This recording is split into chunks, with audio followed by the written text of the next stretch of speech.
नमस्कार. जिवंत जीवामृताचा खरंच फरक पडतो का? आपण आलो आहे दाताळा मलकापूर जिल्हा बुलढाणा येथील अक्षय भाऊंच्या शेतात.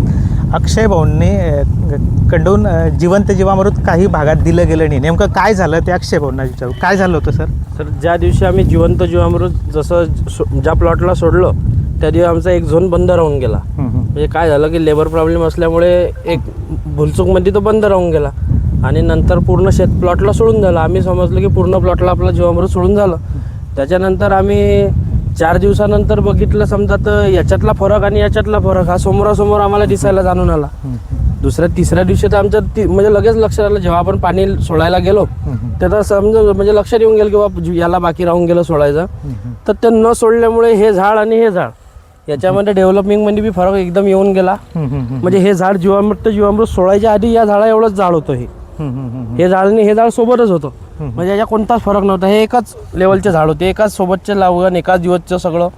पण याला जिवंत जीवामृत सोडलं म्हणजे याला सोडलेलं नाही आणि याला सोडलं त्याच्यामधला हा फरक आहे. याचे डेव्हलपिंग बी झाली नाही. याचे पान जे खालचे पानं वाढत होते, याचे पूर्ण पानं जे वाढलेले पानं होते पूर्ण हिरवे झाले आणि त्याचे पानं तसे राहिले आणि त्याची डेव्हलपिंग बी झाली नाही.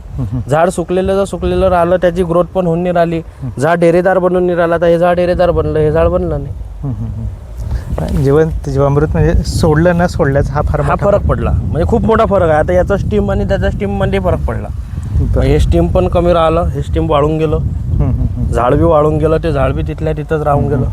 म्हणजे त्याला पूर्ण पोषण भेटलं नाही. पूर्ण पोषण जे जीवामृत मधलं पोषण आहे ते त्याला भेटलं नाही. काय म्हणजे समजा ते थोडा फरक त्यातला जाणून राहिला किंवा न सोडेल आणि सोडेल हा त्या प्लॉट मधला फरक आहे.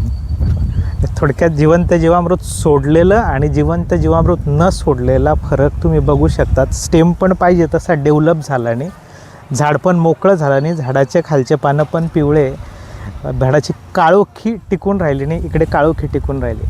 म्हणजे थोडक्यात जिवंत जीवामृत खरंच प्रभावी का, खरंच रिझल्ट दिसतात का 4 ते 7 दिवसात, तर त्याचं एक जिवंत उदाहरण आपल्यासमोर आहे. ओके, धन्यवाद सर. राम राम.